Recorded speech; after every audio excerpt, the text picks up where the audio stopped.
President Trump's order to raid Venezuela has some in Congress questioning how far the president can go without congressional approval. In a 52-47 vote, the U.S. Senate advanced a measure that would block President Trump from taking further military action in Venezuela. 5 Republicans joined Democrats in supporting the bill.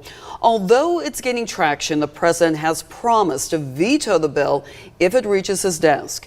It comes as leaders consider plans to acquire Greenland. What we're asking our European friends to do is to take the security of that landmass more seriously, because if they're not, the United States is going to have to do something about it. What that is, I'll leave that to the president. Secretary of State Marco Rubio said he will meet with Greenland and Denmark's foreign ministers next week. Hi friends, Adam is here, so this is happening right now. Losing the Senate doesn't announce itself with one dramatic vote. It shows up in the signals: the senator who stops returning calls, the floor speech with a slightly different tone, the vote that breaks ranks on something small. And when those signals start multiplying faster than anyone can explain away, the ground has already shifted before a single official tally confirms it. This week, Donald Trump suffered a huge defeat, and I want to talk about it for a minute. He suffered a huge defeat both in the House and in the Senate. The Senate agreed to look at a War Powers Act. This is a big deal. The yeas are 52, the nays are 47. The motion is agreed to. 5 Republicans joined with Democrats, including people like Todd Young and Josh Hawley. We'll see more discussion of the War Powers Act on the floor of the Senate next week, but this is a very big deal. On the side of the House, Leader Jeffries put up this Obamacare tax credit expansion bill. It was voted on. 17 Republicans agreed to support the bill, including people from Wisconsin like Derek Van Orden, who said he didn't agree necessarily with the substance of the bill, but he didn't want his constituents to lose health care. Those questions are not theoretical anymore.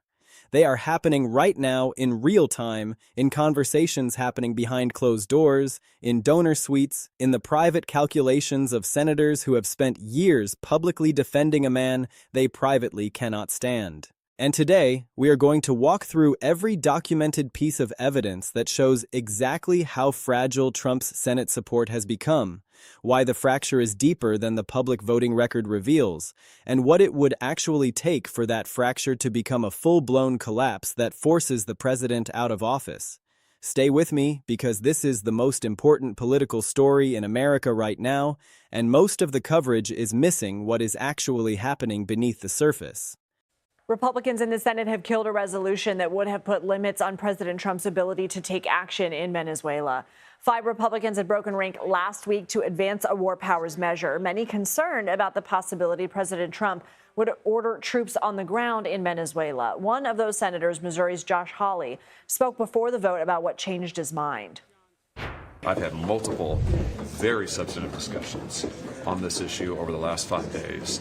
And, what the administration told me all the time was, they said, we think that this ties our hands. And I said, my concern is ground troops in Venezuela without congressional authorization. And they said, well, we don't want to do that. Let us start with the public evidence, because there is more of it than most people realize, and the pattern it reveals is unmistakable. Republican senators have broken with Donald Trump on specific votes throughout his second term in ways that would have been unthinkable just a few years ago. We are not talking about obscure backbenchers registering symbolic objections on minor procedural matters. We are talking about senior senators with institutional weight, political profiles that matter, and constituencies that expect them to fall in line. Lisa Murkowski, Susan Collins, Mitt Romney before he retired. These are not names on the fringe of the Republican caucus. These are people who have looked at specific Trump actions, specific Trump demands, specific moments where the president made loyalty a test, and they made a different choice. Here is what matters about those choices. They are not accidents. They are not misunderstandings. They are calculations. Each of those senators weighed the cost of breaking with Trump against the cost of staying loyal, and they decided the break was worth it. That calculation is the most important signal available in the entire Senate math story. Because once a senator makes it publicly, once they survive the backlash, once they prove that breaking with Trump does not automatically end a political career, the calculation changes for every other senator who is privately making the same assessment. The fear that kept them in line starts to dissolve. And when that fear dissolves, the math shifts. But the public breaks, as significant as they are, only tell part of the story. The private conversations happening among Republican senators right now are where the real story lives. Reporting from multiple credible outlets has documented that what Republican senators say about Trump in private is dramatically different from what they say on camera. The phrases that have surfaced in these reports are staggering, clear and present danger, genuinely worried about the country. I do not know how much longer we can defend this. These are not quotes from Democrats trying to score political points. These are attributed to Republican senators speaking off the record, in conversations with reporters, with colleagues, with donors, with anyone who will listen. Think about what that means. There are Republican senators right now who will go on television and defend Donald Trump, and then walk into a private room and describe him as a clear and present danger to the country. That gap between public performance and private assessment is not sustainable. It is a pressure cooker. And pressure cookers do not hold forever. Eventually, something gives. The question is, what that something will be and when it will happen. Now let us talk about the donors, because this is where the practical mechanism of political survival actually operates. Republican senators do not just respond to public opinion or media pressure. They respond to money. The donors who fund their campaigns, who bankroll their super PACs, who keep the lights on when election season comes, those donors have a voice, and that voice has been getting louder. The Republican donor community has been having increasingly candid conversations about whether continued association with Donald Trump is compatible with the party's ability to raise money, recruit candidates, and win competitive races in swing states and swing districts. And those conversations are starting to produce action. When major donors start redirecting resources away from Trump-aligned candidates and toward alternatives, when the financial signal starts saying that loyalty to Trump is becoming a liability rather than an asset, that signal lands immediately and specifically in the offices of senators who depend on those donors for their political survival. And that signal changes calculations faster than any poll or any editorial board. Follow the money. It always moves before the votes do, and the money is moving. Now let us go deeper. Let us look at the historical precedent that puts all of this in its proper context. Richard Nixon. The most instructive example we have of how Senate pressure actually builds toward a presidential crisis. Here is what is important to understand about Nixon. His Senate support looked solid right up until the moment it collapsed. Republican senators were publicly defending him. The conventional wisdom among political analysts was that even if the House impeached him, the Senate would not convict. The vote counts being discussed publicly suggested he had the margins to survive. And then the tipping point arrived. The accumulated weight of the Watergate evidence combined with a specific triggering event, the revelation of the 18-minute gap in the White House tapes, pushed the private calculations of enough Republican senators past the point where continued loyalty was sustainable. And the collapse happened almost overnight. Republican senators who had been publicly defending Nixon went to the White House and told him privately that the votes were no longer there. And Nixon resigned rather than face a Senate trial he now knew he would lose. Here is the structural insight from that moment. Senate support for a president under serious pressure does not erode gradually in a straight line that gives you advanced warning of exactly when the tipping point will arrive. It looks solid right up until it tips. And then it tips fast. The private calculations happen out of public view. And when they reach their conclusion, the shift happens faster than the public picture of loyalty would lead you to expect. Now overlay that insight onto the current moment. The accumulated evidence against Trump from his second term is building. The legal findings, the cabinet resignations, the judicial rulings, the documented lies from the Department of Justice. It is all accumulating, piling up in ways that create exactly the kind of critical weight that preceded the Nixon tipping point. The private conversations among Republican senators suggest that the private calculations are already closer to the breaking point than the public voting record reflects.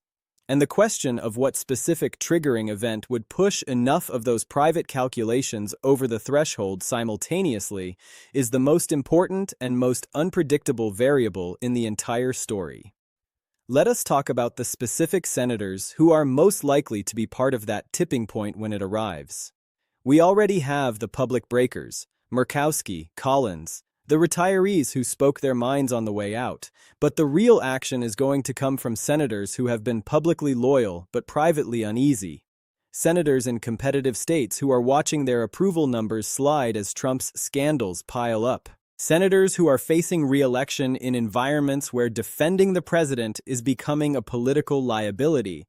Senators who have been looking for an off-ramp, a moment when the cost of loyalty exceeds the cost of walking away.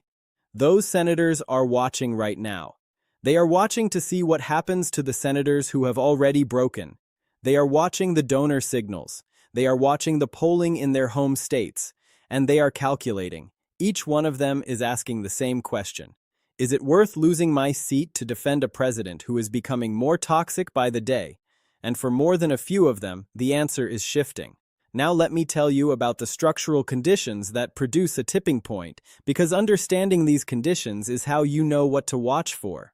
First, a specific triggering event that makes continued public loyalty more costly than a public break. Something that breaks through the noise. Something that cannot be dismissed as partisan politics.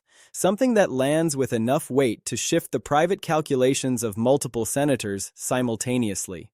Second, a critical mass of senators making the break at roughly the same time so that no individual senator bears the full cost of being first.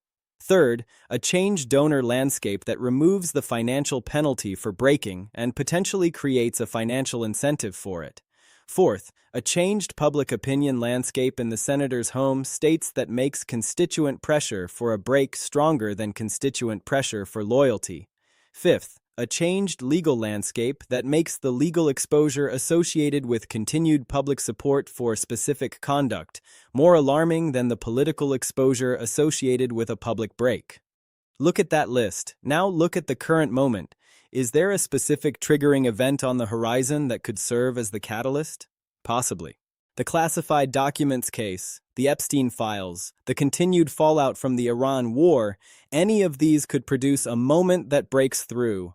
Is the donor landscape already shifting? Yes, and the pace of that shift is accelerating. Is public opinion moving? In the states that matter? Absolutely. Is the legal landscape changing?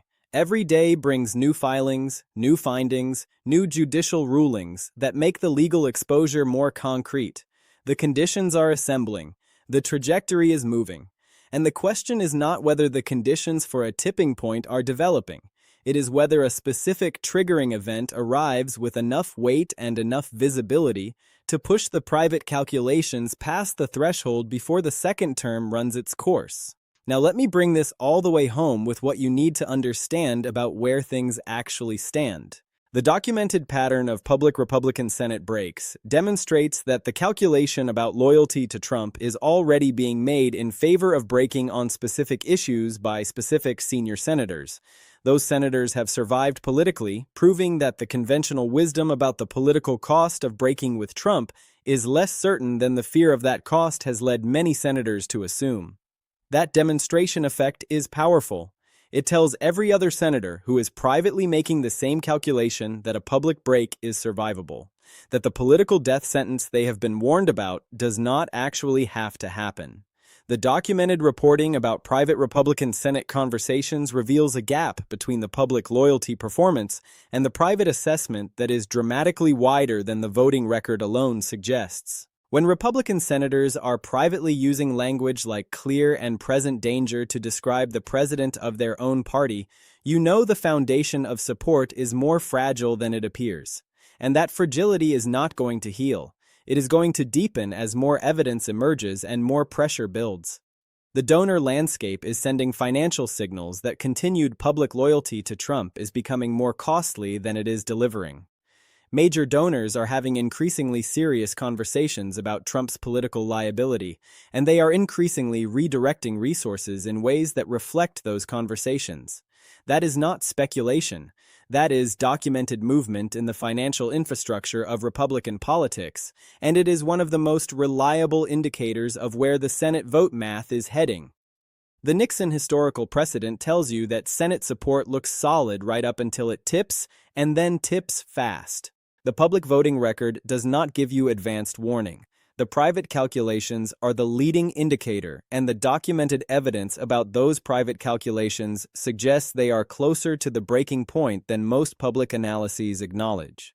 The accumulated weight of the legal and institutional situation of the Trump second term is building toward the kind of critical mass that has historically preceded exactly the kind of tipping point where the private calculations of enough senators shift simultaneously to produce a visible and decisive break. The cabinet resignations, the judicial findings, the DOJ perjury, the impeachment articles, all of it is accumulating in ways that make it harder for senators to maintain the gap between what they say privately and what they say publicly. So here is where we are. The fracture is real. The trajectory is documented. The conditions for a tipping point are assembling faster than at any previous moment in Trump's political career. The question that remains is whether a specific triggering event arrives with enough force to push the private calculations of enough senators past the threshold simultaneously.